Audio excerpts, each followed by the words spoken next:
Hello नमस्कार सुप्रभात दोस्तों। मैं सतीश पाल अपने परिवार सिलेक्शन गुरुजी यूट्यूब चैनल पर आपका हार्दिक स्वागत अभिनंदन करते हैं। हम आशा करते हैं कि आप सभी स्वस्थ हो, मस्त होंगे और अपनी तैयारी को एक अच्छे अच्छे टाइम कर रहे होंगे। ठीक, तो चलिए हम रोज की तरह आज भी जीएस के क्वेश्चन को आपके सामने लेकर आए हुए हैं, क्योंकि आगामी जो पेपर होने वाले हैं आपके, जैसे अभी तो काफ़ी डाउट में चल रही है। उसके बाद आपके जैसे सीआरपीएफ की वैकेंसीज हैं, फिर बीएसएफ ट्रेन चल रहा है, और ऐसे ऐसे भी देखिए हाल ही में भी एसएसबी ट्रेड मेंस है, के भी फॉर्म आ चुके हैं। तो इन्हीं के एक्सपेक्टेड क्वेश्चन को लेकर आपके सामने डेली हम आते हैं। चलिए हम आज की अपने प्रैक्टिस सेट की तरफ पढ़ते हैं और पहला क्वेश्चन देखते हैं। एक हमारा पहला क्वेश्चन दिया है कि निम्नलिखित में से किस राज्य में नाहरगढ़ किला स्थित? बात कर रहा है नाहरगढ़ किला। तो किस राज्य में नाहरगढ़ किला स्थित है? ऑप्शन ने दिया आपका महाराष्ट्र, ऑप्शन बी दिया राजस्थान, ऑप्शन सी दिया है पंजाब, ऑप्शन डी किया देखो गुजरात। ऑप्शन डी दिया आपका गुजरात। तो अगर नाहरगढ़ किला की, नाहरगढ़ किला कहाँ पर स्थित, किस राज्य में स्थित, कहाँ पर स्थित है? आपके राजस्थान। राजस्थान के कहाँ पर? जयपुर। जयपुर में स्थित। अगर पूछे इसका निर्माण किसने कराया था? कराया था आपके राजा सवाई जय सिंह ने।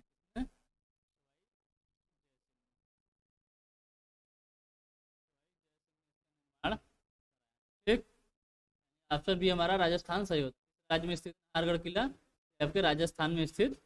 ठीक, ये हम अगले क्वेश्चन की तरफ बढ़ते हैं अपने। हमारा अगला क्वेश्चन दिया माई ट्रूथ नामक पुस्तक के लेखक कौन है? माई माई ट्रूथ, माई ट्रूथ नामक पुस्तक के लेखक कौन है? ऑप्शन ने दिया आपका खुशवंत सिंह, बी दिया है किरण बेदी, ऑप्शन सी दिया है नरेंद्र मोदी, ऑप्शन डी दिया इंदिरा गांधी। ऑप्शन डी क्या दिया? इंदिरा गांधी। माई ट्रूथ नामक पुस्तक, माई ट्रूथ पुस्तक तो ये आपकी इंदिरा गांधी की, यानी ऑप्शन डी हमारा सही आंसर। ठीक, अगर से हम नरेंद्र मोदी की बात करें तो पुस्तक कौन सी है? तो इनकी आपका exam warriors, exam warriors, exam warriors, exam warriors पुस्तक है। तो ये आपकी नरेंद्र। अगर हम किरण बेदी की बात करें, ये पुस्तक कौन है? पुस्तक है क्रिएटिंग लीडरशिप। क्या है? क्रिएटिंग लीडर, क्रिएटिंग लीडरशिप है।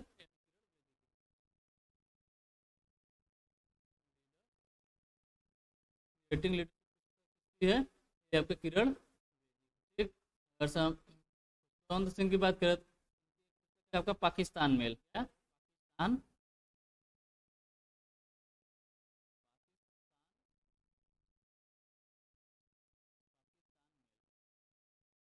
पाकिस्तान मेल किस, जन्नत, और जन्नत किस है? आपके खुशवंत सिंह। अगर बेदी की बात करें तो इनकी आपके क्रिएटिंग लीडरशिप। नरेंद्र मोदी की, नरेंद्र मोदी का है एग्जाम वॉरियर्स। और इंदिरा गांधी कौन? माई ट्रूथ नामक माई ट्रूथ किस, इंदिरा गांधी का, यानी ऑप्शन डी हमारा सही। ठीक, ये अगला क्वेश्चन देखते हैं। अगला क्वेश्चन दिया मुस्लिम लीग के लाहौर सत्र, मुस्लिम लीग के लाहौर सत्र पाकिस्तान की मांग डैश में की गई थी? मतलब किस सन में की गई थी? किस लाहौर सत्र पाकिस्तान की मांग कब की गई? ठीक, अगर हम बात करें मुस्लिम लीग की, किस मुस्लिम लीग की, अगर पूछे मुस्लिम लीग की स्थापना कब हुई थी, तो हुई थी आपके 1906 में। मुस्लिम लीग की स्थापना 1906 में कहाँ पर? ढाका में हुई थी। कहाँ पर? ढाका में इसकी स्थापना। ठीक, पाकिस्तान की मांग अगर पूछे, अगर पाकिस्तान का शब्द किसने पहली बार आपके रहमत अली, कब? 19। ठीक, तो पूछ रहा पाकिस्तान की मांग कब की गई थी? तो की गई थी आपके 1940 में। कब? 1940 में, यानी ऑप्शन सी हमारा सही आंसर होता है। ठीक, तो मुस्लिम लीग के लाहौर सत्र चल रहा था, इसकी अध्यक्षता कौन कर रहे थे? इसकी अध्यक्षता कर रहे थे आपके जिन्ना, मोहम्मद अली जिन्ना, मोहम्मद अली जिन्ना इसकी अध्यक्षता कब? 1940 में इसकी अध्यक्षता कर रहे थे। वैसे जिन्ना के बारे में बात करते हैं, कौन थे पाकिस्तान का, सॉरी पाकिस्तान के पा, पाकिस्तान के पहले गवर्नर जनरल थे, पहले गवर्नर जनरल थे। गवर्नर जनरल जिन्ना थे, कौन थे? जिन्ना। अगर पूछे पाकिस्तान के पहले कौन थे, फर्स्ट पीएम कौन थे, फर्स्ट पीएम कौन थे? आपके लियाकत अली खान थे पाकिस्तान के पहले प्रधानमंत्री। ठीक। तो क्वेश्चन था हमारा कि मुस्लिम लीग की लाहौर सदर में पाकिस्तान में मांग की गई थी, किस सन में की गई थी? यानी मुस्लिम लीग की लाहौर सत्र कब चल रहा था? तो चल रहा था आपके 1940 में। और इसके अध्यक्षता कौन कर रहे हैं? अध्यक्षता कर रहे थे आपके जिन्ना। इसी सत्र में पाकिस्तान की मांग की गई। ठीक, चलिए अगला क्वेश्चन देखते हैं। अगला क्वेश्चन दिया, भारतीय संविधान के किस अनुच्छेद के तहत, भारतीय संविधान के किस अनुच्छेद के तहत उपराष्ट्रपति का चुनाव होता है? उपराष्ट्रपति का चुनाव होता। ऑप्शन दिया आपका अनुच्छेद 54, ऑप्शन बी दिया अनुच्छेद 60, ऑप्शन सी दिया अनुच्छेद 66, ऑप्शन डी दिया है अनुच्छेद 74। ठीक, किसकी बात कर रहा? उपराष्ट्रपति। उपराष्ट्रपति के चुनाव के बारे में किस अनुच्छेद बताया गया है? ये बताया गया आपके अनुच्छेद 66 में, अनुच्छेद 66। ऑप्शन सी हमारा सही आंसर होता है। अगर सर उपराष्ट्रपति से संबंधित अगर सभी अनुच्छेदों की बात करें, उसके लिए एक ट्रिक क्या का, का निकास सन का निकास सनी का निकास कहाँ तक है? यह आपका अनुच्छेद 63, 64, 65, 66, 68, 68। ठीक, उससे क्या हो गया? अनुच्छेद में 63 में उपराष्ट्रपति के बारे में बताया गया है। राष्ट्रपति मतलब उपराष्ट्रपति 63, 63 क्या बताता है कि एक उपराष्ट्रपति। ठीक, 64 यानी 100 से क्या आ गया? जो उपराष्ट्रपति होगा वो सभा, राज्यसभा का सभापति होगा। क्या होगा? राज्यसभा का सभापति होगा, सभापति होगा। ठीक, और जो उपराष्ट्रपति की जो वेतन भी मिलता है, उपराष्ट्रपति के पद के नहीं मिलता है, मिलता है आपके राज्यसभा के सभापति के पद के रूप में ये वेतन पाते हैं। ठीक, तो पूछे उपराष्ट्रपति का वेतन कितना होता है? आपका 4 लाख। ठीक, और अगर से अनुच्छेद 65 की बात करें, 65 है का मतलब क्या होगा? राष्ट्रपति के रूप में कार्यकाल, राष्ट्रपति के रूप में कार्य। तो अगर से राष्ट्रपति का कोई काम ऐसे होता नहीं है, उपराष्ट्रपति का काम होता है जब राष्ट्रपति अगर से न रहे तो उसके स्थान पर ये राष्ट्रपति का कार्य करते हैं। तो अनुच्छेद 65 में ही बताया गया कि उपराष्ट्रपति राष्ट्रपति के रूप में कार्य, मतलब उपराष्ट्रपति का राष्ट्रपति के रूप में कार्य जो है वो अनुच्छेद 65 में बताया गया है। राष्ट्रपति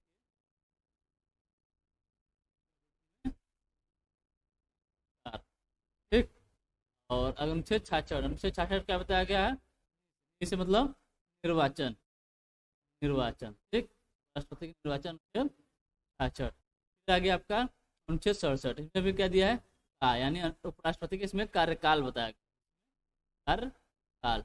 यहाँ पे का से क्या था? उपराष्ट्रपति के रूप में कार्य के बारे में बताया गया है। और अनुच्छेद 67 में का मतलब है? कार्यकाल, कार्यकाल। ठीक, और अनुच्छेद 68 की बात करें, इसमें दिया है रिक्ति का समय, मतलब उनके रिक्ति का समय दिया है। रिक्ति का एक किसमें बताया गया? अनुच्छेद 68 में। और अनुच्छेद 69 में बताया गया आपका यानी यहाँ पर है आपका सौनी। अनुच्छेद 69 क्या था? और 69 में बताया गया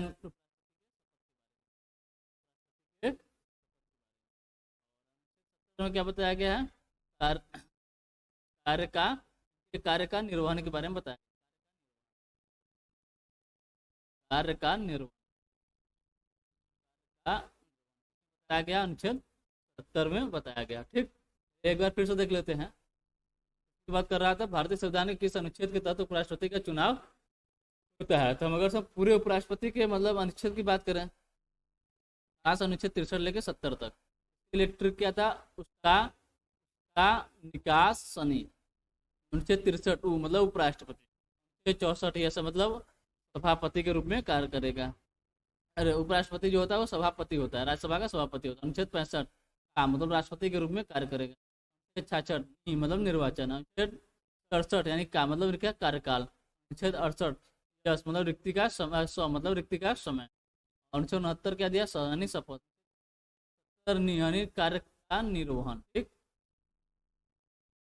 अगला क्वेश्चन देखते हैं। अगला क्वेश्चन दिया है कि भारत का संविधान सरकार की डैश प्रणाली के साथ एक संप्रभु समाजवादी धर्म निरपेक्ष लोकतांत्रिक राज्य है। रहा है भारत का संविधान सरकार की डैश प्रणाली के साथ एक संप्रभु समाजवादी धर्मनिरपेक्ष लोकतांत्रिक राज्य है। ऑप्शन ए दिया आपका एकात्मक, ऑप्शन बी दिया संसदीय, ऑप्शन सी दिया राजतंत्रीय, ऑप्शन डी क्या दिया है राष्ट्रपति।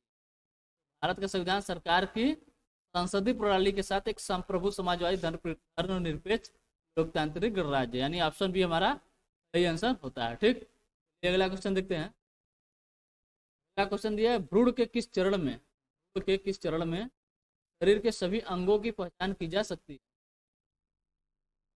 है। भ्रूण के किस चरण में शरीर के सभी अंगों की पहचान की जा सकती है।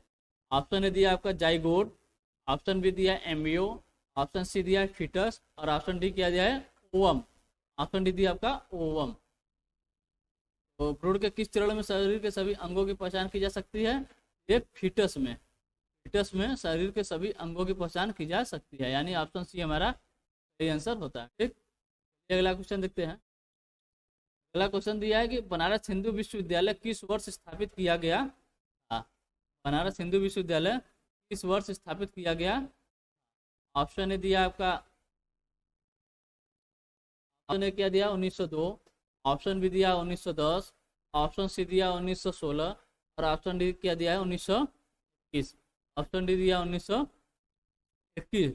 बात करें आप बनारस हिंदू विश्वविद्यालय BHU, BHU की स्थापना किस वर्ष की किया गया था 1916 में, यानी ऑप्शन सी हमारा सही आंसर होता है। पूछे किसकी सहयोग से थे, सहयोग से हुआ था मदन मोहन मालवीय के मदन मोहन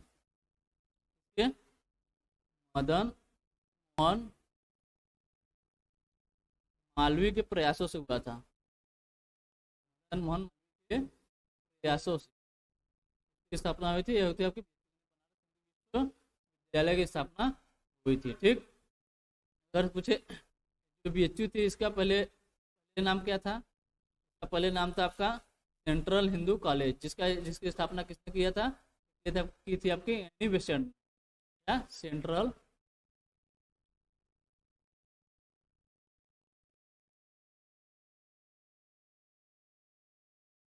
हिंदू कॉलेज।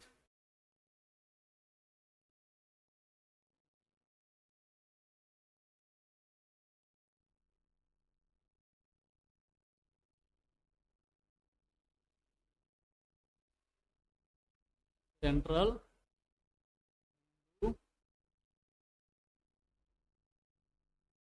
हिंदू कॉलेज, जिसकी स्थापना अगर पूछे स्थापित किसने किया था, एनी बेसेंट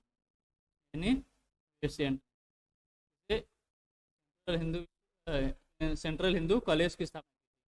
इसी के नाम बाद में इसी के मतलब BHU के रूप में परिवर्तित कर दिया गया। किसके प्रयासों से, मदन मोहन मालवीय के प्रयासों से सेंट्रल हिंदू कॉलेज को BHU के रूप में परिवर्तित कर दिया गया, यानी BHU को प्रयासों से किया गया था आपके मदन मोहन मालवीय के प्रयासों से। ठीक, अगर से मैं पूछे सबसे बड़ा योगदान मतलब इसे एक करके मतलब से सहायता लेकर मतलब इसे बनाया गया था, इसमें सबसे बड़ा सहयोग किसका था, अगर इसमें सबसे बड़ा सहयोग किसका था तो इसमें एक थे आपके दरभंगा के रामेश्वर सिंह और मीर उस्मान, व्यक्तियों का नाम सबसे आगे आता है मतलब इसमें। ठीक, कौन कौन थे, रामेश्वर सिंह थे, एक थे रामेश्वर सिंह और मीर उस्मान। व्यक्तियों का नाम सबसे आगे आता है अगर सहयोग के मामले में से पूछा जाए। बनारस हिंदू विश्वविद्यालय में इस स्थापना में सहयोग के रूप में मतलब सबसे आगे कौन थे आपके? रामेश्वर सिंह और मीर उस्मान। ठीक, ये अगला क्वेश्चन देखते हैं। अगला क्वेश्चन दिया पटाखा किस देश की मुद्रा है? पटाखा देश की मुद्रा है। ऑप्शन है दिया आपका पनामा, ऑप्शन बी दिया है लाओस, ऑप्शन सी दिया मकाऊ, ऑप्शन डी किया दिया है मेक्सिको। ठीक, पटाखा किस देश? ठीक, अगर सब पनामा की बात करें, इसकी पनामा की मुद्रा क्या है? तो पनामा की मुद्रा क्या है? डॉलर। डॉलर या यहाँ पर एक मुद्रा और क्या? बलबोआ। डॉलर या बलबोआ मुद्रा है जबकि पनामा की। अगर हम लाओस की बात करें, लाओस की मुद्रा क्या है? इसकी लाओस की मुद्रा क्या है? लाओस की मुद्रा आपका लाओ लाओ लाओ कहाँ की मुद्रा है? लाओस की मुद्रा है। मकाओ की मुद्रा क्या है? तो मकाओ की मुद्रा है आपका पटाखा। ऑप्शन सी हमारा ये आंसर होता है। अगर हम मेक्सिको की बात करें, मेक्सिको की मुद्रा क्या है? तो मुद्रा क्या है? पेसो। मेक्सिको की मुद्रा क्या है? पेसो यानी। ठीक, अगर हम फिर से बात करें, पनामा की मुद्रा क्या है? डॉलर या बलबोआ। लाओस की मुद्रा है लाओ की, और मकाओ की मुद्रा क्या है? पटाखा। मेक्सिको की मुद्रा क्या है? पेसो। ठीक, ये अगला क्वेश्चन देखते हैं। अगला क्वेश्चन दिया है कि निम्नलिखित में से कौन सी नृत्य शैली अरुणाचल प्रदेश से संबंधित है? कौन सी नृत्य शैली अरुणाचल प्रदेश से संबंधित? ऑप्शन ए दिया आपका पंतरिया, ऑप्शन बी दिया धमा, ऑप्शन सी दिया बुइया, ऑप्शन डी क्या दिया है? गरबा। ऑप्शन डी क्या दिया है? गरबा। कौन सी नृत्य शैली अरुणाचल प्रदेश? कहाँ से? अरुणाचल प्रदेश से। ये आपकी क्या यानी ऑप्शन सी हमारा सही आंसर। अगर पूछे जनजाति द्वारा मनाया जाता है, तो मनाया जाता है आपका बिगरू मिसमी जनजाति द्वारा। बिगरू मिसमी जनजाति द्वारा ये मनाया जाता है। ठीक, चलिए अगला क्वेश्चन देखते हैं। अगला क्वेश्चन है मणि मेखिलाई। मणि मेखिलाई महाकाव्य निम्नलिखित में से किस का वर्णन करता है?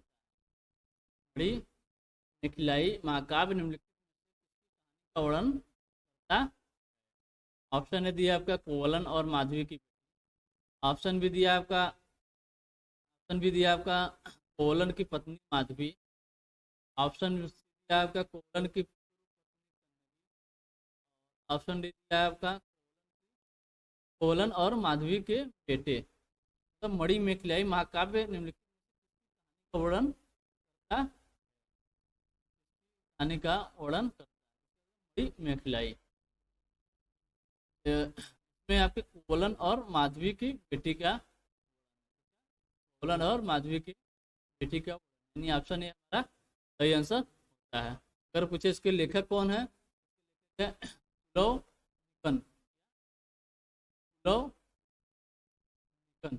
निकन लाई।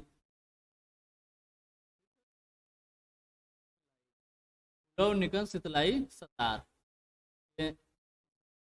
काव्य के लिखा था। निकन सितलाई सतार ने लिखा था मणि मेखिलाई। ठीक, अब इसमें किसकी कहानी के बारे में बताया गया? इसमें कोवलन और माधवी की बेटी के बारे में बताया गया। ठीक, चलिए सबसे बड़ी ताजे पानी की झील डैश है, मतलब कहाँ पर है? भारत की सबसे बड़ी ताजे पानी की झील कहाँ पर है? ऑप्शन ने दिया आपका चिल्का झील, मतलब झील है, मतलब कौन सी झील है? ऑप्शन दिया आपका चिल्का झील, ऑप्शन बी दिया आपका बुलर झील, ऑप्शन सी दिया है पवई झील, और ऑप्शन डी दिया आपका डल झील। ऑप्शन डी दिया आपका डल झील। तो भारत की सबसे बड़ी ताजे पानी यानी मीठे पानी की झील कौन सी है? मीठे पानी या ताजे पानी की झील कौन सी है? तो आपकी बुलर झील है। कौन सी? बुलर झील। ऑप्शन बी हमारा जो है सही आंसर होता है। अगर पूछे बुलर झील कहाँ पर है, तो ये आपके जम्मू कश्मीर में। कहाँ पर? जम्मू एंड कश्मीर में है।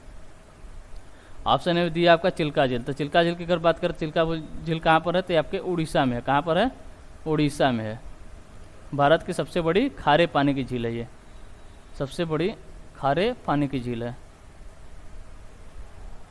खारे पानी की झील है? सबसे बड़ी खारे पानी की झील चिल्का झील। सबसे बड़ी मीठे पानी या ताजे पानी की झील बुलर झील है, ठीक। और ऑप्शन सी दिया आपका पवई झील। पवई झील की बात करें कहाँ पर है, तो आपके महाराष्ट्र में मुंबई में है। कहाँ पर? मुंबई में। और डल झील भी कहाँ पर? ये भी आपके जम्मू कश्मीर में है। कहाँ पर है? जम्मू एंड कश्मीर में। कौन सा है? डल झील। चलिए अगला क्वेश्चन देखते हैं। अगला क्वेश्चन दिया है, भारत में हरित क्रांति के जनक कौन है? भारत में हरित क्रांति के जनक कौन है? ऑप्शन दिया आपका विलियम गेट, ऑप्शन बी दिया है M S Swaminathan, option C दिया वर्गीस कुरियन और ऑप्शन डी दिया है हीरालाल चौधरी। ऑप्शन डी दिया आपका हीरालाल चौधरी। तो भारत में हरित क्रांति के जनक कौन हैं?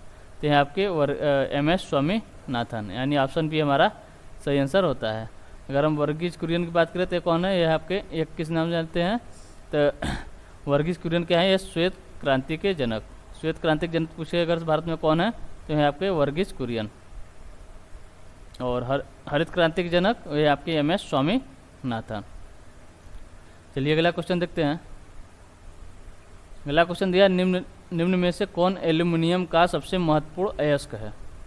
निम्न में से कौन एल्यूमिनियम का सबसे महत्वपूर्ण अयस्क है? ऑप्शन ए दिया आपका बॉक्साइट, ऑप्शन बी दिया आपका कैलेमाइन, ऑप्शन सी दिया है कैल्साइट और ऑप्शन डी दिया आपका गैलेना। ऑप्शन डी दिया आपका गैलेना। तो अगर हम ऑप्शन ए की बात करें तो किसका अयस्क है? तो ये आपका एल्यूमिनियम का अयस्क है, यानी ऑप्शन ए हमारा सही आंसर होता है। और अगर ऑप्शन बी दिया आपका कैलेमाइन, ऑप्शन बी क्या दिया है? कैलेमाइन। अगर पूछे कैलेमाइन किसका अयस्क है, तो ये आपके जिंक का, यानी जेडेन का, जिंक का अयस्क कौन है? ये आपका कैलेमाइन। ऑप्शन सी दिया आपका कैल्साइट, कैल्साइट किसका अयस्क है? तो आपके कार्बन का अयस्क है। किसका? कार्बन का। और ऑप्शन डी दिया आपका गैलेना, गैलेना किसका अयस्क है?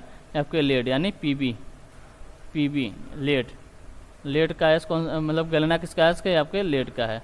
कैल्साइट कार्बन का है और कैलेमाइन ये आपके जिंक का अयस्क है।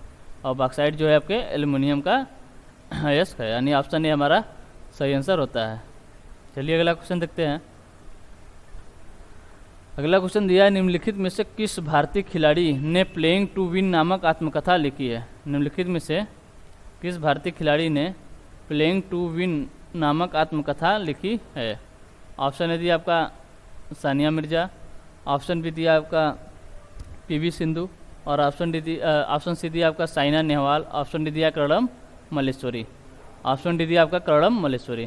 किसकी बात कर रहा है? प्लेइंग टू विन नामक आत्मकथा किसकी है? तो ये आपकी साइना नेहवाल की, यानी ऑप्शन सी हमारा जो है ये सही आंसर होता है। चलिए अगला क्वेश्चन देखते हैं। अगला क्वेश्चन दिया आपका, निम्नलिखित में से कौन उच्च न्यायालय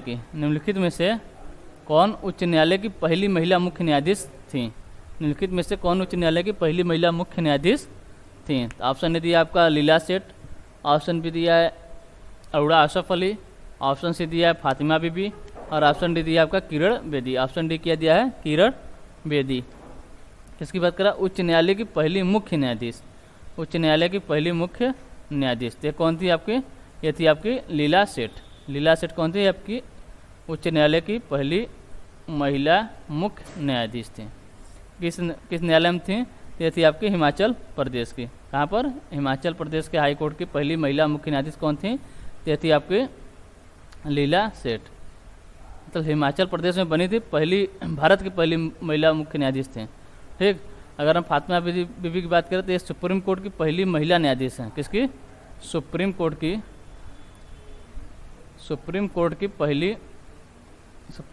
पहली महिला न्यायाधीश,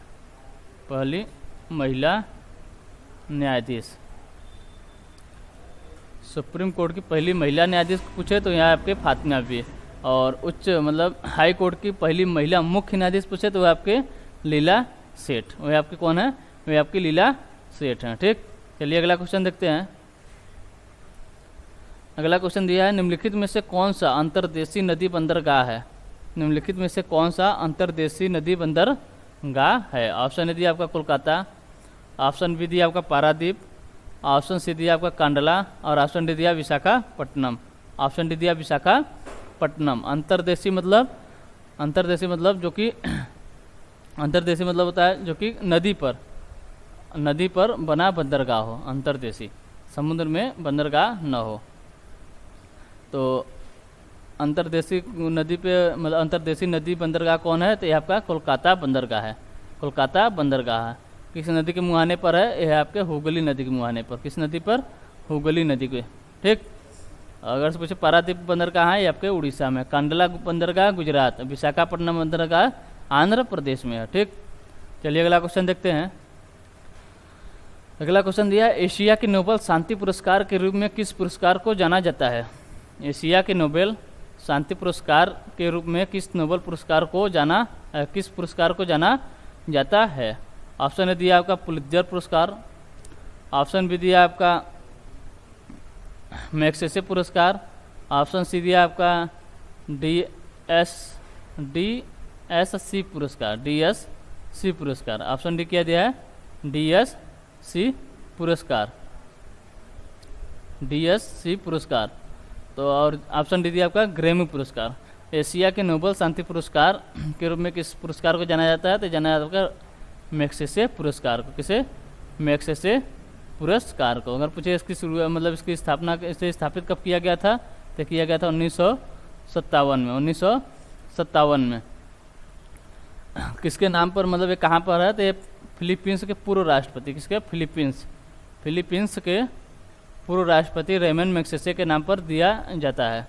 फिलीपींस की राजधानी पूछे तो कौन सा है, फिलीपींस की राजधानी आपकी मनीला। ठीक। तो फिलीपींस के पूर्व राष्ट्रपति के नाम से रेमन मैग्सेसे पुरस्कार दिया जाता है। अगर पूछे रेमन मैग्सेसे पुरस्कार पाने वाले प्रथम व्यक्ति कौन है, तो ये आपके विनोवा भावे रेमन मैग्सेसे पुरस्कार पाने वाले पहले व्यक्ति हैं। चलिए अगला क्वेश्चन देखते हैं। अगला क्वेश्चन दिया, किसी राज्य में राष्ट्रपति शासन किस अनुच्छेद के अंतर्गत लगाया जा सकता है।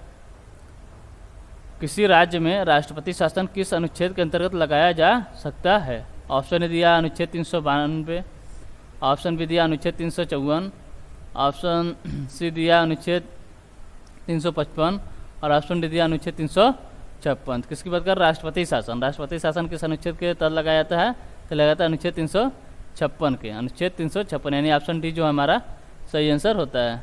चलिए अगला क्वेश्चन देखते हैं। अगला क्वेश्चन दिया, भारतीय संविधान की 8वीं अनुसूची में, भारतीय संविधान की 8वीं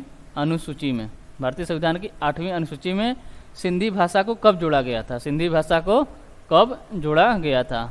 ऑप्शन दिया आपका 21वां संविधान संशोधन द्वारा, ऑप्शन बी दिया 71वें संविधान संशोधन द्वारा, ऑप्शन सी दिया आपका 92वें संविधान संशोधन द्वारा, ऑप्शन सी दिया आपका 42वें संविधान संशोधन द्वारा। ठीक। तो किसकी बात कर रहा है, 8वीं अनुसूची में सिंधी भाषा को कब जोड़ा गया था। तो पूछे अगर से 8वीं अनुसूची में कितनी भाषा का प्रावधान है, इसमें कितने टोटल 22 भाषाओं का उल्लेख है। कितने, 22 भाषाओं का उल्लेख है। तो अगर से मूल संविधान में पूछे कितने भाषा थे, तो मूल संविधान में थे आपके 14 भाषा। कितने थे, मूल संविधान में थे आपके 14 भाषा। किसमें थे, मूल संविधान में। मूल संविधान में पूछे कितने भाषा थे, तो आपके 14 भाषा थे। किसकी बात कर रहा है, मूल संविधान की।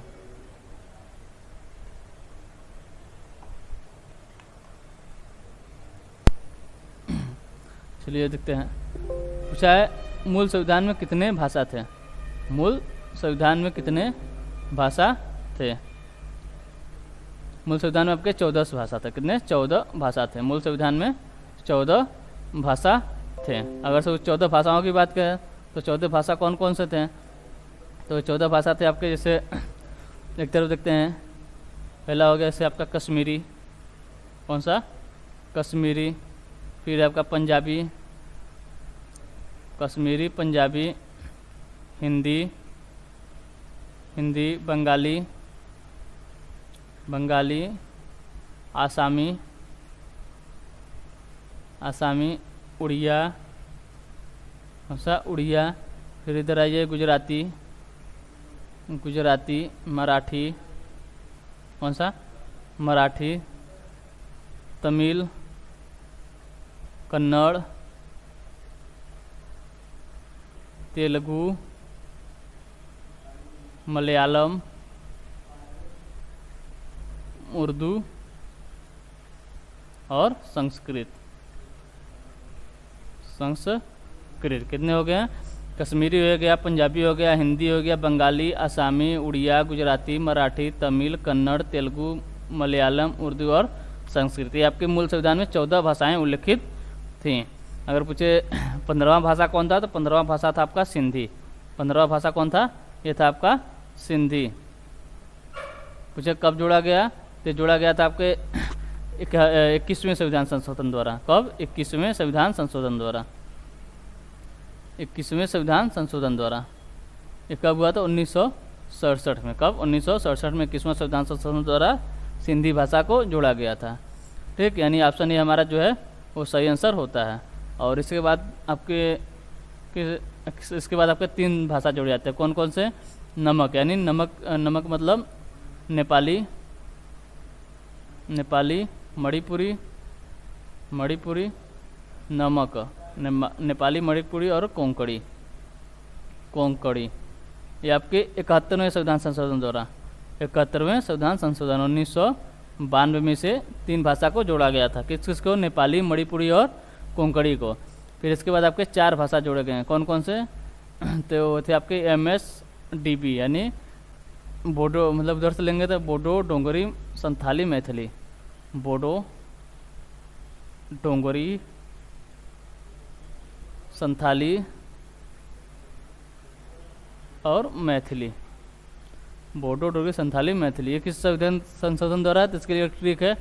सिंधी किसके द्वारा? 21वें संविधान, नेपाली, मणिपुरी, कोंकणी 71वें। 21 71 को जोड़ देंगे तो आपका आ जाएगा 92वें, यानी 92वें संविधान संशोधन द्वारा 4 भाषा, बोडो, डोगरी, मैथिली, संथाली। ये कब हुआ था? 2003 में इसे जोड़ा गया था। ठीक, ये आपके टोटल कितने हो गए हैं?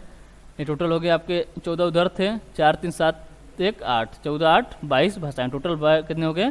22 भाषाएं। ठीक, चलिए अगला क्वेश्चन देखते हैं। अगला क्वेश्चन दिया, रडार द्वारा किसी जहाज की स्थिति जानने हेतु निम्न में से किस तरंगों का उपयोग किया जाता है? रडार द्वारा किसी जहाज की स्थिति जानने हेतु निम्न में से किस तरंगों का उपयोग किया जाता है? ऑप्शन दिया आपका ध्वनि तरंगे, ऑप्शन बी दिया आपका रेडियो तरंगे, ऑप्शन सी दिया विद्युत तरंगे और ऑप्शन डी दिया पराश्रव्य तरंगे। ऑप्शन डी दिया आपका पराश्रव्य तरंगे। तो रडार द्वारा किसी जहाज की स्थिति जानने हेतु निम्न में से किस तरंगों का उपयोग किया जाता है? तो किया जाता है आपके रेडियो तरंगे का उपयोग किया जाता है। नहीं, ऑप्शन बी हमारा जो है वो सही आंसर होता है। ठीक, तो चलिए आज के लिए बस इतना ही। अब मिलते हैं आपसे अगले सेशन में, यानी अगले प्रैक्टिस सेट में। और अगर आपको सेशन अच्छा लग रहा है तो लाइक एवं सब्सक्राइब जरूर करें और शेयर करना ना भूलें। ठीक, अगर आपको कहीं अगर से मतलब कमी महसूस हो रही है तो उसे कमेंट बॉक्स में ज़रूर बताएं, जिसके लिए हम मतलब उसे सही करने की कोशिश करेंगे। ठीक, तो ठीक है, आज के लिए बस इतना ही। तब तक के लिए आपको टेक केयर, बाय बाय, जय हिंद, जय भारत।